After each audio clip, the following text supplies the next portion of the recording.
Hello students, welcome to ज्ञान तृप्ति higher education channel. हम आज बीएससी सेकंड ईयर के अंदर सेकंड पेपर है वो शुरू करने जा रहे हैं। थर्ड पेपर के अंदर हमारे स्टैटिक्स और डायनामिक्स दो बुक्स हैं, जिसमें से आज हम स्टैटिक्स बुक शुरू करवाने वाले हैं। स्टैटिक्स बुक के अंदर आपकी दो यूनिट्स बनती हैं, ठीक है। उन दोनों यूनिट्स को अपने कवर करेंगे और थोड़ा अच्छे से समझना, क्योंकि थोड़ा टफ है, ये बुक्स दोनों ही टफ है, ठीक है। पर अगर आप अच्छे से क्लियर इनका कॉन्सेप्ट क्लियर कर लोगे फिर इजीली आप इनका क्वेश्चन कर पाओगे, ठीक है। तो पहले मैं बता देती हूँ कि क्या है इसके अंदर। दो बुक्स है आपकी बीएससी सेकंड ईयर के अंदर, स्टैटिक्स एंड डायनामिक्स, ठीक है। स्टैटिक्स को तो बोल देते हैं स्थिति विज्ञान और डायनामिक्स को बोल देते हैं गति विज्ञान, ठीक है। तो ये दोनों के दोनों हमें कवर करनी है। तो सबसे पहले आज जो हम शुरू करने जा रहे हैं वो है हमारी स्थिति विज्ञान स्टैटिक्स के अंदर दो यूनिट्स हैं, वो दोनों के दोनों यूनिट्स अपने को कवर करनी है, क्योंकि दोनों इजी हैं। तो हम जो इजी यूनिट्स है कम से कम उसको तो कवर करें, ठीक है। और डायनामिक्स थोड़ी हार्ड है, तो इसके जस्ट बाद अपने ये शुरू करने वाले हैं, ठीक है। जिससे आपका तीनों पेपर्स के अंदर एक एक बुक कम से कम हो जाएगी। तो अब देखिए statics.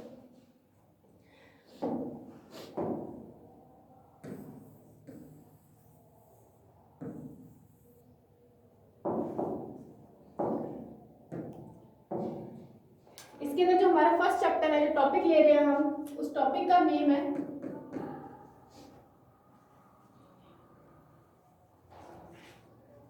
General condition of equilibrium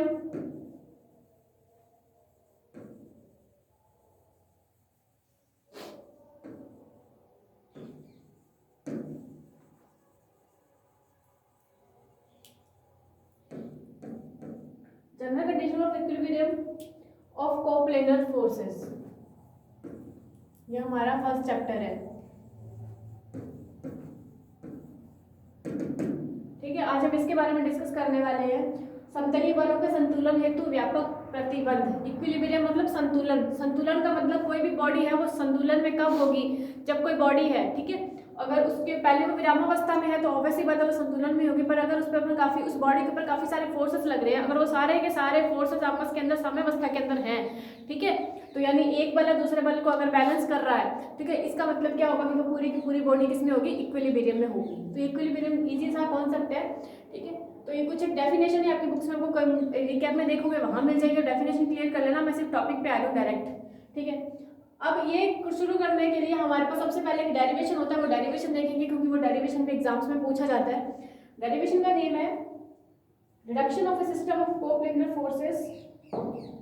derivation आपको एज इट इज ही याद रखना है, ठीक है। डेरिवेशन है reduction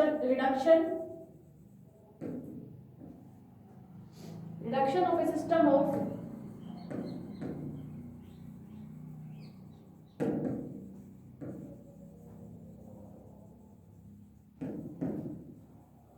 coplanar forces into a force with a couple.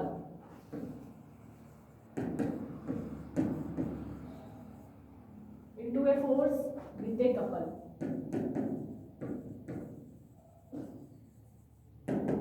Couple मतलब बल युग्म।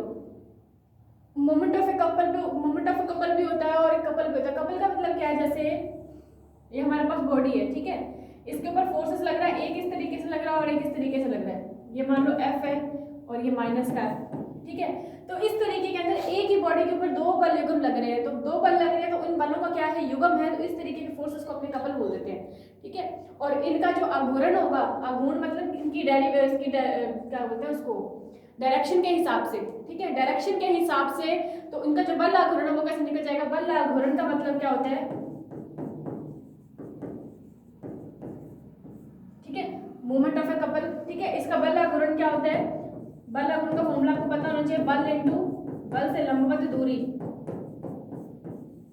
ये फॉर्मूला होता है, ठीक है। ये बल इनटू लंबवत दूरी, इस फॉर्मूला से अपन इसका बल आघूर्ण भी निकाल सकते हैं, कि मोमेंट ऑफ कपल भी निकाल सकते हैं, इनका आघूर्ण निकाल सकते हैं, ठीक है। तो ये फॉर्मूला आपको ध्यान रखना है, बल आघूर्ण का, ये बहुत इंपॉर्टेंट है, आगे यूज आएगा। कपल मैं बता चुकी हूँ कि किसी भी एक बॉडी के ऊपर दो फोर्सेस लग रहे हैं, उन दोनों फोर्सेस का जो युग्म है उसे कोई अपने कपल बोल देते हैं, युग्म बोल देते हैं, ठीक है। तो ये है, और अब इसका डेरिवेशन शुरू करते हैं अपन।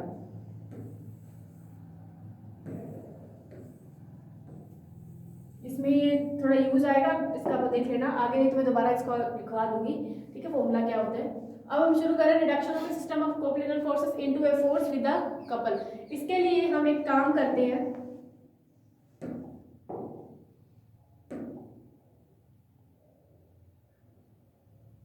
सबसे पहले एक एक्स वाई प्लेन लेते हैं। उसने बोला है ना सिस्टम ऑफ कोप्लेनर फोर्सेस यानी direction of system of coplanar forces into a force with a couple. तो हमें कोप्लेनर फोर्सेस यानी एक ही प्लेन के अंदर लगने वाले फोर्सेस निकालने हैं। तो आपको जो प्लेन बना रही हो वो एक्स वाई प्लेन ले लो, उस प्लेन के अंदर अपने काम करेंगे। ठीक है, एक्स वाई प्लेन ले लिया। ठीक है, इस तरीके से कोप्लेनर फोर्सेस की बात है, यानी एक ही प्लेन के अंदर फोर्सेस लेंगे। तो फोर्सेस किस पे लेंगे, किसी बॉडी पे लेंगे, तो हमें बॉडी लेनी पड़ेगी। तो हमने एक्स वाई प्लेन के अंदर बॉडीज मान ली। ये बॉडी पड़ी हुई है मेरे पास, इसका नेम मैं दे रही हूँ A1। यहाँ कोई दूसरी बॉडी पड़ी हुई है, इसका नेम अपने बोल रहे हैं कि क्या है A2। यहाँ पर कोई तीसरी बॉडी पड़ी हुई है, इसको नाम दे दिया क्या A3। ये 3 बॉडीज हैं। अब ये 3 बॉडीज है, हमने मान लिया कि इस पर कोई फोर्स लग रहा है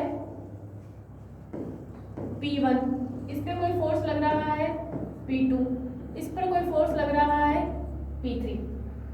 ठीक है, फोर्स लगा दिया हमने तीनों बॉडीज पे।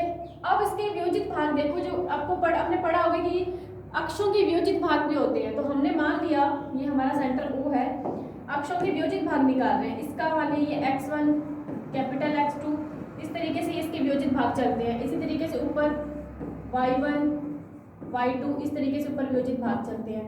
इधर चलेंगे तो फिर से x1 x2 ही होगा, और नीचे जाएंगे तो भी y1 एंड y2 होगा। ये है, ठीक है, ये हमने इसके वियोजित भाग कर दिए। अब हम मान लेते हैं कि इन बॉडीज के जो कोऑर्डिनेट्स हैं वो मान लिए। इसके कोऑर्डिनेट मान लिए मैंने स्मॉल x1 स्मॉल y1, इसके कोऑर्डिनेट मान लिए स्मॉल x2 स्मॉल y2, इसके कोऑर्डिनेट मान लिए स्मॉल x3 स्मॉल y3। ये इसके कोऑर्डिनेट मान लिए। अब इन कोऑर्डिनेट के हिसाब से ये दूरियां निकाल ली हमने। ठीक है, कैपिटल x1 को कैपिटल y1 मान लो इन वियोजित भागों के हिसाब से। जैसे इन बॉडीज के जो हमने निकाले हैं प्लेन में चेंज करा x1 y1 में, और वो इसके वियोजित भाग ही है। देखो कैपिटल x1 कैपिटल y1। दूसरी बॉडी का क्या हो जाएगा इस तरीके से, capital x2 and capital y2। इधर करेंगे तो ये कैपिटल x3 कैपिटल y3। और ये जो कोऑर्डिनेट है, कोऑर्डिनेट का मतलब क्या है, यहाँ से लेकर यहाँ तक की जो डिस्टेंस है वो स्मॉल x1 है, यहाँ से लेकर यहाँ तक की जो दूरी है वो स्मॉल y1 है। इसी तरीके से यहाँ से यहाँ तक की दूरी स्मॉल x2 स्मॉल y2, ये स्मॉल x3 और ये स्मॉल y3 निकल गया। और ये P1 P2 P3 क्या है, हमारे फोर्सेस है।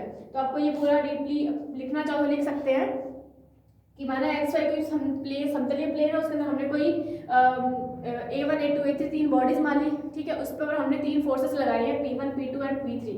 ठीक है, फोर्सेस लगाने के बाद मान लिया कि A1 A2 A3 के जो निर्देशांक है, कोऑर्डिनेट है, वो मान लिया x1 y1 x2 y2 x3 y2 as it is है। जितनी बॉडीज होगी उस हिसाब से अपने कर लेंगे। ठीक है, फिर हमने मान लिया कि OX एंड OY के जो वियोजित भाग है वो क्रमशः x1 x2 x3 dash dash dash and y1 y2 y3 dash dash dash करके इसके वियोजित भाग है, ये मान लिया। अब हम क्या करते हैं, इनके वियोजित भाग निकालते हैं OX के अनुदिश। ठीक है, OX के अनुदिश इनके जितने वियोजित भाग है उनका योग करेंगे तो उससे हमें OX के अनुदिश मिल जाएगा बल। ठीक है, तो हम क्या करते हैं,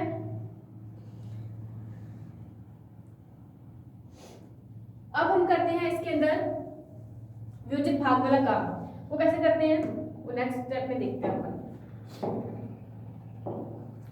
तो वो बोल रहे हैं कि जो OX के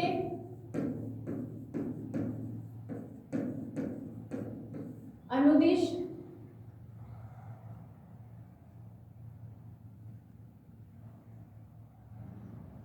या फिर ऐसे लिख सकते हैं अपन कि ये जो हमारा पीछे बनाया था ये पूरा का पूरा एक बल निकाय है। तो वो बोल रहे हैं कि ये जो पूरा का पूरा बल निकाय है वो जितने भी इसके वियोजित भाग हैं उनके तुल्य होगा, यानी उनके बराबर होगा। तो हम क्या कर देते हैं, इस पूरे के पूरे बल निकाय को इनके वियोजित भागों के बराबर में रख देते हैं। यहाँ पे हमने ये लिख सकते हैं कि यह बल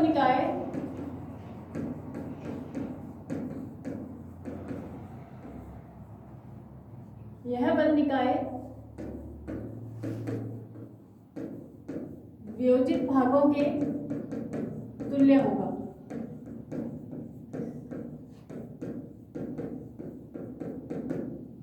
ठीक है, इनके वियोजित भागों के तुल्य होगा। वियोजित भाग किस किस के अनुदिश है, एक तो OX के अनुदिश है और एक OY के अनुदिश कर रखे हैं अपन ने। तो सबसे पहले हम निकाल लेते हैं OX के अनुदिश।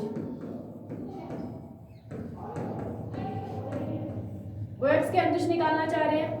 OX के अनुदिश देखो वियोजित भाग कौन कौन से थे, x1 x2 x3 dash dash dash चलते जा रहे थे। तो हम यहाँ पे लिखेंगे x1 plus x2 plus x3 plus dash dash dash. इसको अपने क्या लिख सकते हैं, सिग्मा x1 लिख सकते हैं, कोई प्रॉब्लम नहीं है। अब वो बोल रहे हैं कि सिग्मा x1 को आप मान लो कि क्या है, ये Rx है। ये मानना है, कुछ भी वो नहीं है कि कहीं से लिखा है, ये माना है कि सिग्मा x1 को अपने Rx लिख रहे हैं। नेक्स्ट, अब OX के अनुदिश तो वियोजित भाग हो गए, अब OY के अनुदिश निकालते हैं। तो OY के अनुदिश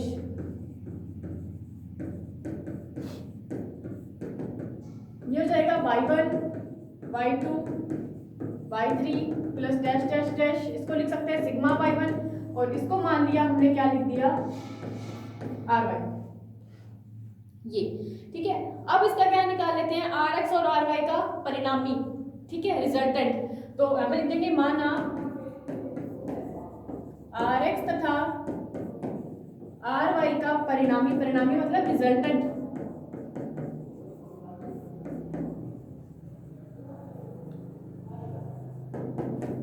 कैपिटल R हो तो इसके परिणामी निकालने का फॉर्मूला होता है R is equal to root में Rx की स्क्वायर प्लस Ry की स्क्वायर हो जाएगा, ठीक है। एंड अब इसका जो परिणामी R है वो बोल रहा है अगर ये R x अक्ष के साथ अगर थीटा एंगल बना रहा होगा तो हम लिखेंगे अगर एंड इफ R x अक्ष के साथ या OX के साथ थीटा कोण या एंगल बना रहा होगा तो इस थीटा की वैल्यू कितनी हो जाएगी, तो थीटा की वैल्यू हो जाएगी tan इनवर्स Ry अपॉन में Rx। ये वैल्यूज आपको डायरेक्ट ध्यान रखनी है, क्वेश्चंस वगैरह में कई बार यूज आ जाती है, ठीक है। तो ये इसका परिणामी है और ये जो एंगल बनाता है उसका परिणामी x अक्ष के साथ वो उसकी वैल्यू है theta tan inverse Ry upon में Rx। ये चीजें तो हो गई। अब जो मेन जो काम आ रहा है इस डेरिवेशन का, जो मेन इंपॉर्टेंट चीज है वो है इसका बल लाभ गुणन, वो निकालना बहुत जरूरी है। तो अपने वो करते हैं अब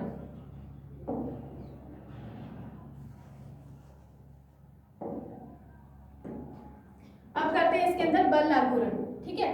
तो बल लाभ गुणन देखो इसके अंदर हमारी जो बॉडीज बनी हुई थी A1 A2 A3, जो भी बल लाभ गुणन निकालेंगे वो सारी बॉडीज के सापेक्ष निकालेंगे। तो सबसे पहले हम A1 के लिए काम करना चाह रहे हैं, तो यहाँ पे लिखेंगे हम सबसे पहले A1 के लिए बल लाभ गुणन निकालेंगे, ठीक है। जब A1 के लिए बल लाभ गुणन निकालेंगे तो बल लाभ गुणन का फॉर्मूला अभी लिखा था मैंने, बल गुणा उस बल से लंबवत दूरी, ठीक है। तो अब हम बल गुणा लंबवत दूरी, तो A1 जो हमारी बॉडी है हम ये देखेंगे कि इस पर फोर्स कौन सा लग रहा है, इसकी अपोजिट साइड में इधर कोई फोर्स लगना चाहिए और वो फोर्स हमने मान लिया क्या है, x1, कैपिटल x1। और इधर नेगेटिव की तरफ लग रहा है x डैश में, तो हम माइनस x1 लेंगे और इस x1 से लंबवत दूरी इसकी ये देखनी है ये, और ये डिस्टेंस हमारी कितनी है, स्मॉल y1 है। तो बल लाभ गुणन पहला कितना निकल गया, माइनस का कैपिटल x1 और स्मॉल y1। इसी तरीके से हमको इसी बॉडी पे कोई दूसरा फोर्स लगाते हैं, ठीक है। दूसरा फोर्स अपने नीचे लगा रहे हैं y1 वाला, ठीक है, प्लस के अंदर। तो y1 और इसके लिए डिस्टेंस यहाँ से लेकर क्या कितनी हो जाएगी, स्मॉल x1। तो y1 और स्मॉल कैपिटल y1 और स्मॉल x1 कर लेंगे इसके अंदर, ठीक है। अब हम सबसे पहले यही लिख रहे हैं कि सबसे पहले निकाल रहे हैं A1 पर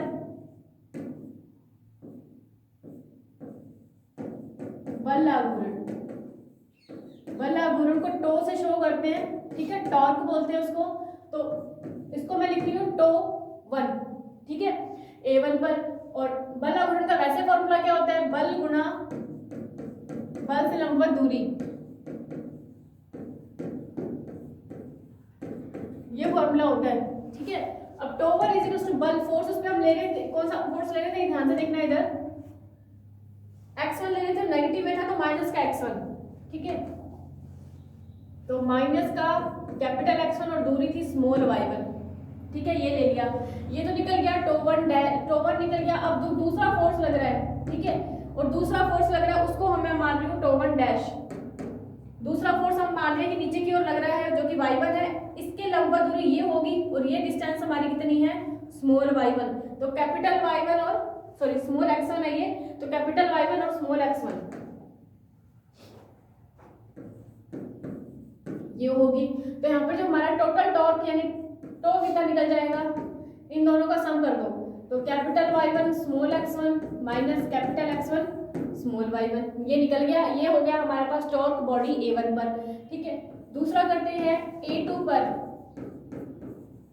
बल लागुरन। सेम फॉर्मूला लगाना है, इसके लिए मान रहे हैं टो 2। ठीक है, टो 2 जब करेंगे तो फिर सेम काम करना है, पहले वियोजित भाग x1 के लिए करा था, अब x2 के लिए करेंगे। तो यहाँ पे करते हैं माइनस x2 स्मॉल y2 और टो 2 डैश निकालेंगे तो ये हो जाएगा कैपिटल Y2 और स्मॉल x2। तो टो कितना निकल जाएगा यहाँ पर, capital Y2 small x2 minus capital x2 small y2 ये निकल जाएगा। इसी प्रोसेस को रिपीट करते हुए हम A1 A2 A3 तीनों की निकाल लेंगे, तो हमारे पास क्या निकल जाएगा, सो टोटल टॉर्क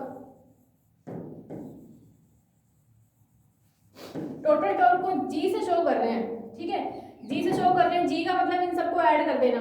ठीक है, इन सबको ऐड करेंगे तो ये सबसे पहले ऊपर वाले लिखेंगे तो capital Y1 small x1 minus capital x1 small y1 plus इसका लिखेंगे तो capital Y2 small x2 minus capital x2 small y2 plus body A3 का चलो लिख ही लो, क्योंकि A3 हमने माना है तो करना पड़ेगा।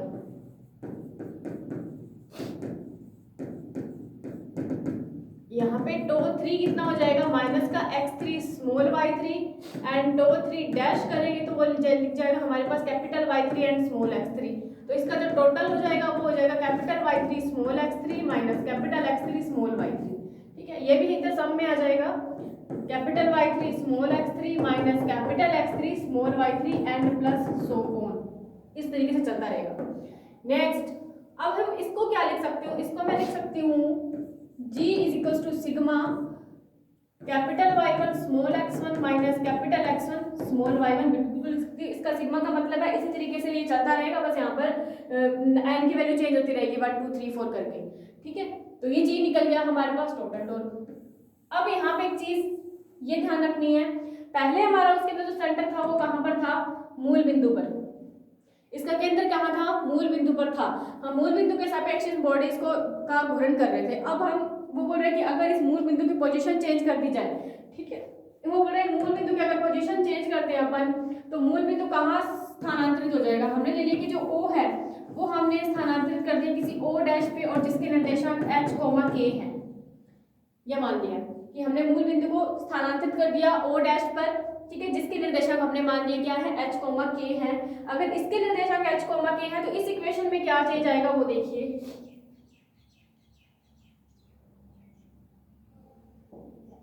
तो G कितना हो जाएगा, अगर एक चीज अगर यहाँ पे मैंने इसके मूल बिंदु को चेंज करा है तो इसका जो आघूर्ण है, टोटल बल आघूर्ण है, वो भी क्या होगा, चेंज होगा। तो यहाँ पे क्या करेंगे, जिसका जो टोटल बल आघूर्ण है वो क्या कितना हो जाएगा, G डैश हो जाएगा, ये मान लो। ठीक है, वो कितना हो जाएगा, G डैश हो जाएगा। तो G डैश कितना निकलेगा, इस इक्वेशन के अंदर जहां पर x1 है, स्मॉल x1 है, उसकी जगह पर लिख दो स्मॉल x1 माइनस h।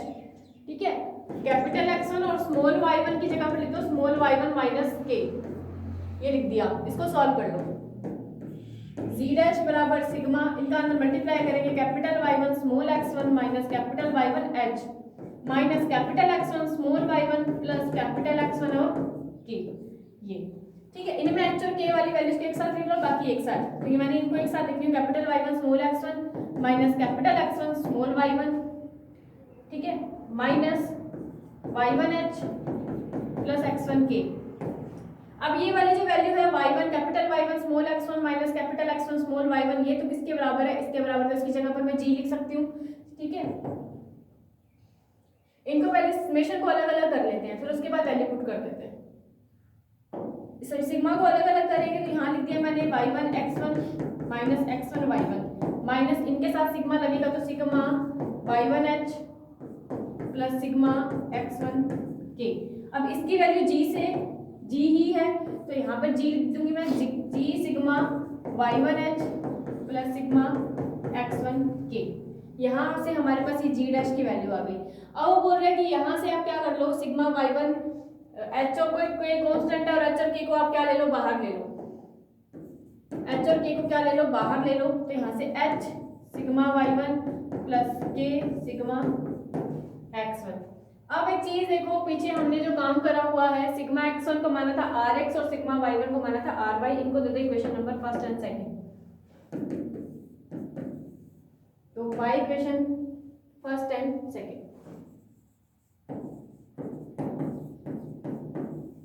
यहाँ से g डैश कितना आ जाएगा, g माइनस h, इसकी जगह पर ry प्लस इसकी जगह पर के आर एक्स। ये हमारे पास आ गया g डैश। ये हमारा पास कितना आ जाएगा, ये परिणामी बल लघुगुणन है, ठीक है। और यही हमारा फाइनल सॉल्यूशन है इस डेरिवेशन का, वो समझ में आया होगा, ठीक है। Overall into a force with a couple करने, reduction of a system of coplanar forces into a force with a couple, ठीक है। हमें क्या करना था इसके अंदर कि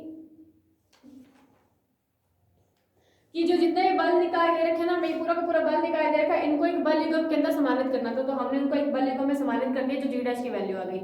बस यही करना था इसके अंदर, इजी सा काम है। अब समझ में आना चाहिए आपको किस तरीके से मैंने इसको कैपिटल एक्स जो भी हमारा एक्स अक्ष और वाई अक्ष इनके मैंने वियोजित भाग करे हैं। और बल आघूर्ण कैसे निकाला वो मेन है। बल आघूर्ण अगर आपको निकालना आता है तभी आप पूरा डेरिवेशन कर पाओगे, क्योंकि ये बाकी तो बेसिक सी चीजें मैंने करवाई हैं जो आप पहले पढ़ते आ रहे हो, ठीक है। ओ एक्स के अंदर इसकी वियोजित भाग है, उसको अपने सिग्मा एक्स लिखते हैं, परिणामी यानी एंगल वगैरह तो पढ़ते ही आ रहे हैं। जो आपका मेन काम है वो आपका ये बल आघूर्ण है। ये आपको इनकी वैल्यूज निकालनी आनी चाहिए, किस तरीके से वैल्यू निकाली हुई है ये इंपॉर्टेंट है। ये वैल्यू अगर आप निकाल लेते हो इजीली, फिर तो आप इसका डेरिवेशन आगे इजीली कर पाते हो, कोई वो प्रॉब्लम नहीं है इसमें, ठीक है। ये हो गया बल आघूर्ण। अब एक लास्ट इक्वेशन और आ रही है जो कि इंपॉर्टेंट है, वो देखते हैं।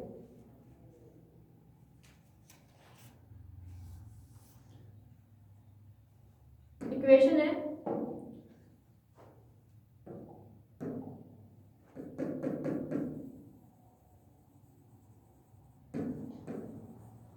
इक्वेशन ऑफ रिजल्टेंट, परिणामी की समीकरण। तो इसके लिए हम जो यूज करने जा रहे हैं वो हम लास्ट डेरिवेशन का जो हमारा निकला हुआ है आंसर वो निकालेंगे। वो क्या, लास्ट डेरिवेशन के अंदर हमने क्या करा था, निकला था G dash is equal to G minus H R Y plus K R X, ये निकला हुआ था, ठीक है। तो हम जानते हैं कि ये हमारी क्या है, परिणामी की इक्वेशन निकालना चाह रहे हैं। और हमें पता है कि ये परिणामी की क्रिया रेखा पर जितने भी बल आघूर्ण होते हैं उन सारे के सारे बल आघूर्ण का मान क्या होता है, बल आघूर्ण का योग क्या होता है, शून्य होता है। हम जहाँ पे लिखेंगे वी नो दैट कि परिणामी की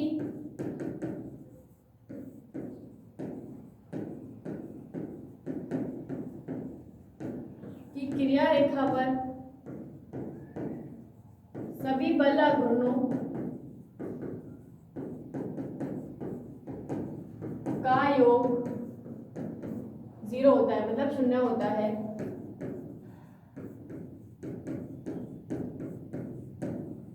अगर शून्य होगा मतलब इसकी वैल्यू भी 0, ये 0, इसका मतलब H R Y plus K R X is equal to 0। यहाँ से g की वैल्यू निकालेंगे तो g is equal to H R Y minus K R X, ठीक है। यहाँ पर हम क्या कर देते हैं, h और k का बिंदु पथ फिर से चेंज कर देंगे। यहाँ पे लिखेंगे यहाँ h k का बिंदु पथ, बिंदु पथ का मतलब यहाँ पे वैल्यू पुट कर देंगे इसके अंदर।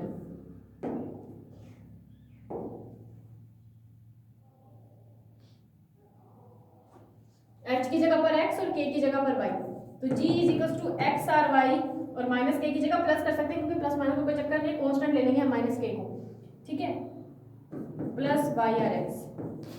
तो ये आपके पास जो इक्वेशन है वो इक्वेशन किसकी है, रिजल्टेंट की है, रिजल्टेंट इक्वेशन ऑफ रिजल्टेंट की। तो ये इंपॉर्टेंट है, आपको डायरेक्ट ये पूरा करने की जरूरत नहीं है डेरिवेशन, आपको डायरेक्ट इक्वेशन ध्यान रखनी है कि रिजल्टेंट की इक्वेशन क्या होती है, g is equal to X R Y plus Y R X. और जी यहाँ पे बल आघूर्ण होता है, आर एक्स और आर वाई आपको पता है परिणामी जो हमने माने थे स्टार्ट में कि ओ एक्स के अंदर वियोजित भागों का योग और आर वाई वाई एक्स के अंदर वियोजित भागों का योग, ठीक है। तो ये दोनों के दोनों इंपॉर्टेंट है। और पहले वाला जो डेरिवेशन है वो तो बहुत ही इंपॉर्टेंट है, पूछा जाता है, तो इसलिए मैंने करवाया, आपको ध्यान से करना है उसको। अब एक क्वेश्चन लेते हैं कि इनमें क्वेश्चन किस तरीके से पूछे जाते हैं। तो मैं ये क्वेश्चन करवाऊंगी, बाकी आप बुक्स में देख लेना, शायद मिल जाए आपको।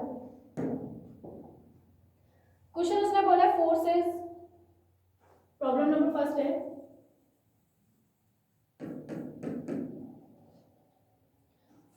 30, 10 and 5 kg weight.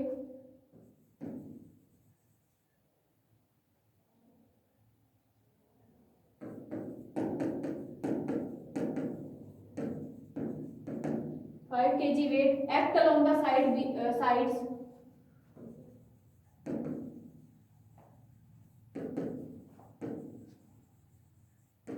Act along the sides BC, CA and AB of an equilateral triangle ABC. BC, CA and AB of an equilateral triangle ABC. Find the direction and the magnitude.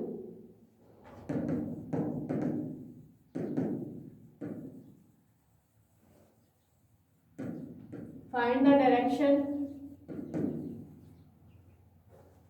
and the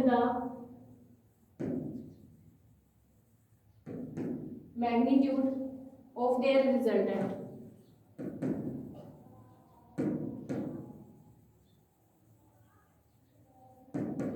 ठीक है, हमें इसका क्या find करना है कि find the direction यानी दिशा ज्ञात करनी है और मैग्नीट्यूड ऑफ द रिजल्टेंट यानी परिणामी का परिमाण। मैग्नीट्यूड को क्या बोलते हैं? परिमाण बोलते हैं। तो रिजल्टेंट हमारा परिणामी। तो फाइंड द डायरेक्शन, एक दिशा बतानी है और एक उसका रिजल्टेंट बताना है। अगर तीन फोर्सेस हैं वो इक्विलेटरल यानी समबाहु त्रिभुज की तीनों भुजाओं में इस तरीके से काम कर रहे हो, ठीक है, तो हम सबसे पहले इसको बनाते हैं कि किस तरीके से ये फोर्सेस लग रहे हैं, सॉरी वेट इसमें लगे हुए हैं, ठीक है। तो इसके सॉल्यूशन में चलते हैं। वो बोल रहा है 14, 10 forces of 13, 10 and 5 kg weight act along the sides BC, CA and AB of equilateral triangle। तो जो हम जो equilateral triangle बनाएंगे वो इस तरीके से बनाएंगे, ठीक है, एक प्लेन के अंदर बनाएंगे। यहाँ पर जो हम साइड इक्विलेटरल ट्रायंगल बनाना चाह रहे हैं वो इस तरीके से बनेगा, ठीक है। इनमें साइड्स के नेम ले लो। ये हमारी साइड इसको दे दिया A, ये B एंड ये हमारा C पॉइंट है। तो जो वेट लग रहा है BC पे तो 13 है, मतलब इस तरीके से BC है तो B से C मतलब इधर से इधर यानी 13 kg वेट है। फिर C से A यानी CA है तो C से A कितना है, इस तरीके से 10 kg वेट है। एंड 5 kg क्या है A से B यानी A to B कितना है 5 kg वेट है, इस तरीके से लग रहा है 13, 10 एंड 5। तो अब वो बोल रहा है आप क्या करो, इन फोर्सेस के यानी इन फोर्सेस के लिए डायरेक्शन बतानी है और डायरेक्शन के साथ साथ result magnitude of the resultant यानी परिणामी का परिमाण बताना है। तो इसके सॉल्यूशन के लिए हम इसको थोड़ा अच्छे से बनाना चाहिए, तो किस तरीके से बनाएंगे, इनको क्या कर दो, वियोजित कर दो। सबसे पहले मैं ये BC वाली लाइन ड्रॉ कर रही हूँ, इसको थोड़ा ध्यान से समझना। BC वाली लाइन अगर मैं ड्रॉ कर रही हूँ तो ये हमारे पास BC वाली लाइन है, इस तरीके से जा रही है और इस पे 13 kg वेट है, तो ये मैंने लिख दिया इसके ऊपर 13 ये। और हमने जो ये वाला पॉइंट था CA वाली लाइन, ठीक है, CA वाली लाइन वैसे तो इधर बननी चाहिए, ठीक है, बट इस CA वाली लाइन को हम इस तरीके से वियोजित कर देंगे, मतलब ये इधर बनेगा इस तरीके से,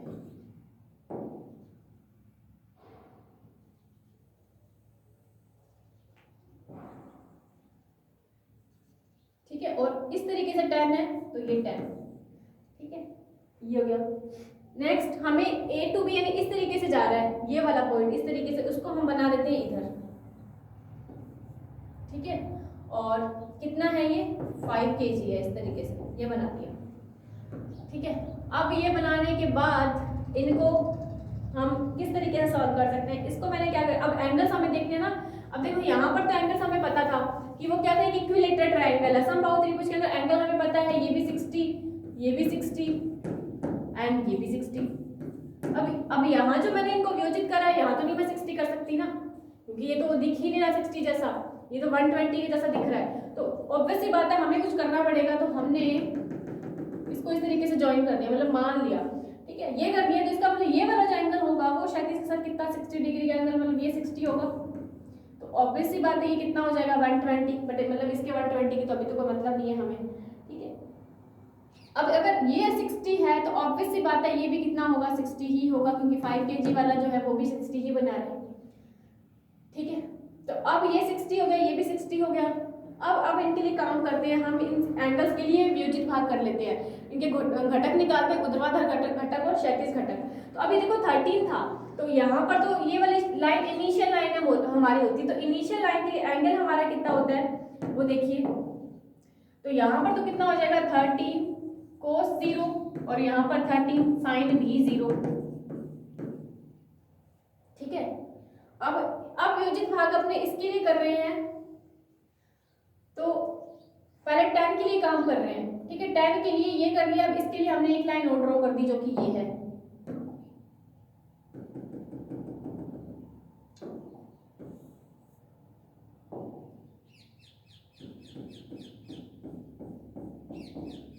ये ड्रॉ कर लिया।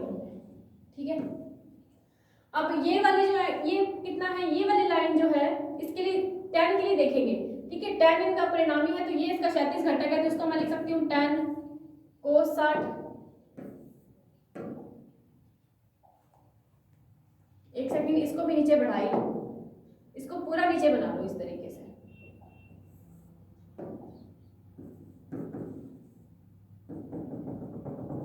इसको पूरा नीचे बना लेते हैं।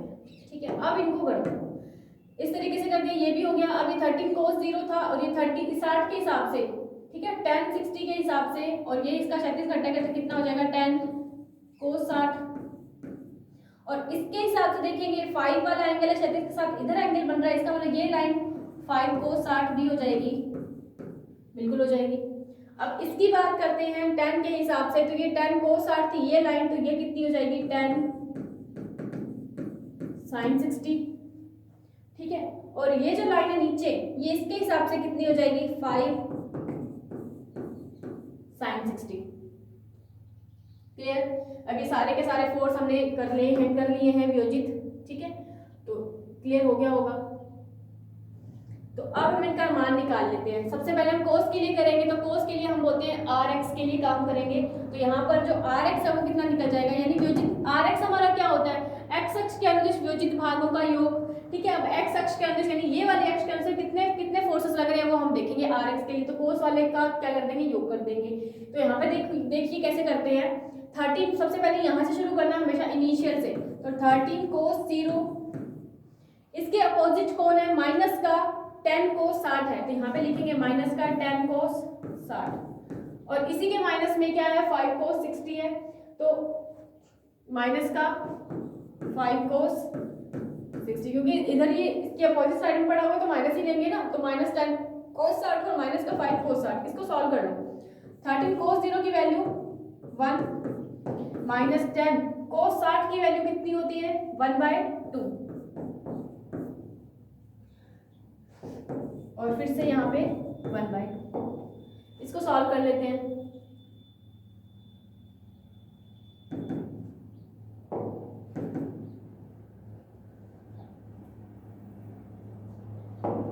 सॉल्व करेंगे तो 13 माइनस 5 माइनस 5/2, तो 8 माइनस 5/2 कितना हो जाएगा, ये 11/2।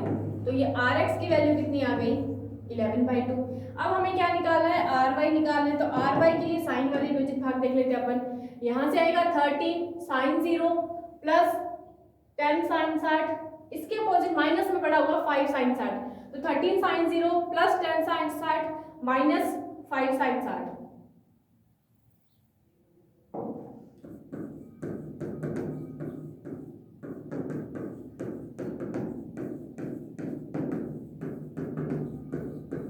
ये ठीक है, साइन 0 की वैल्यू 0, तो ये भी 0, प्लस 10 साइन 60 की वैल्यू √3/2 माइनस 5 साइन 60 की वैल्यू अगेन √3/2, ये कितना हो जाएगा 5√3 माइनस 5√3/2। सॉल्व करेंगे इसको तो ये हो जाएगा 10 माइनस 5 यानी 5√3/2। तो ये आ गया आपके पास ry की वैल्यू। ठीक है, अब हमें क्या निकालना है, इसका रिजल्टेंट निकालना है। ठीक है, और वो रिजल्टेंट कैसे निकलेगा,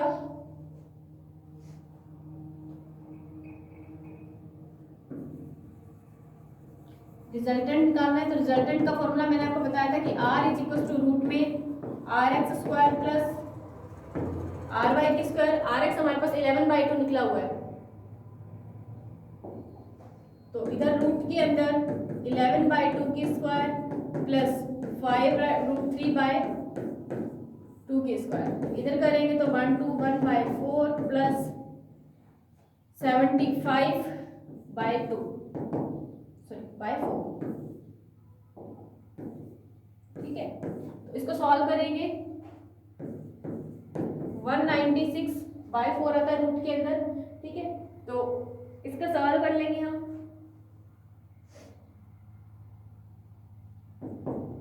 ये आ जाएगा 49 रूट में, 49 रूट में इसका मतलब 7, तो इसका रिजल्टेंट कितना आ जाएगा 7 kg। ठीक है, r की वैल्यू कितनी आ गई 7 kg। अब r निकल गया, रिजल्टेंट निकल गया, उसने पूछा क्या था, तो डायरेक्शन कर चुके हैं और आएगा मैग्नीट्यूड ऑफ रिजल्टेंट। तो रिजल्टेंट निकालने के बाद इसका मैग्नीट्यूड निकालना है, मैग्नीट्यूड मतलब हमें थीटा निकालना है, तो थीटा की वैल्यू कितनी हो जाएगी यहाँ से। ठीक है, थीटा वो बन रहेगा, थीटा की value tan inverse ry upon में rx, तो यहाँ से tan इनवर्स ry की वैल्यू कितनी निकली हुई है, ry की वैल्यू 5√3/2 है एंड rx की 11/2 है। ठीक है, यहाँ से फिर tan इनवर्स 5√3 अपॉन में 11, ये हमारा क्या है आंसर है। तो ये हमने उसने मैग्नीट्यूड पूछा था और रिजल्टेंट का, तो ये रिजल्टेंट का मैग्नीट्यूड निकल चुका है। इस तरीके से किए जाते हैं इनके क्वेश्चंस। बस इसके अंदर थोड़ा सा ये ध्यान रखना है कि इनके जो भाग कैसे वियोजित करने हैं, डायरेक्शन और एंगल्स वगैरह इनके वियोजित घटक है वो थोड़ा ध्यान रखना। आपको सारे उसमें क्वेश्चन दिए होंगे पर इस फॉर्म में गिवन होंगे, आपको ये फॉर्म को खुद क्रिएट करनी पड़ेगी खुद की मेंटालिटी से। ठीक है, आपको वहां पे देखना पड़ेगा कि हम किस तरीके से इनको डायरेक्शन में चेंज कर दें कि इजीली इनके वियोजित भाग हो जाए और हम इस तरीके से इनके घटक। बाकी ये तो सॉल्व करने का तरीका सेम है, rx और ry किस तरीके से निकलता है ये सेम मिलेगा आपको। ठीक है, बुक्स में आपको थोड़ा बहुत हिंट भी दी जाएगा, बट आपको कोशिश करना है कि किस तरीके से मतलब वहाँ अपनी मेंटेलिटी के हिसाब से आप किस तरीके से इनको एंगल्स वाइज चेंज करते हो और उनके वियोजित घटक किस तरीके से बनाते हो वो आपको अच्छे से आना चाहिए। ठीक है, इस तरीके के क्वेश्चन आपको बुक्स में काफी सारे मिल जाएंगे। स्टैटिक्स की बुक के अंदर आप देखना, सारे के सारे क्वेश्चन आपको ट्राई करके देखने हैं। ठीक है, वो सारे क्वेश्चन ट्राई करना, उसके बाद हम नेक्स्ट लेक्चर के अंदर इसका नेक्स्ट टॉपिक शुरू करने जा रहे हैं इसी का ही। ठीक है, और इस टॉपिक से रिलेटेड जितने भी थे मैंने वो करवा दिया, एक क्वेश्चन भी करवा दिया है, इसी तरीके के क्वेश्चन मिलेंगे, इसके अलावा कुछ भी नहीं है। ठीक है, तो आप ट्राई करना, कुछ भी मिलेगा। बाकी हम करते हैं नेक्स्ट लेक्चर के अंदर। Thanks for watching.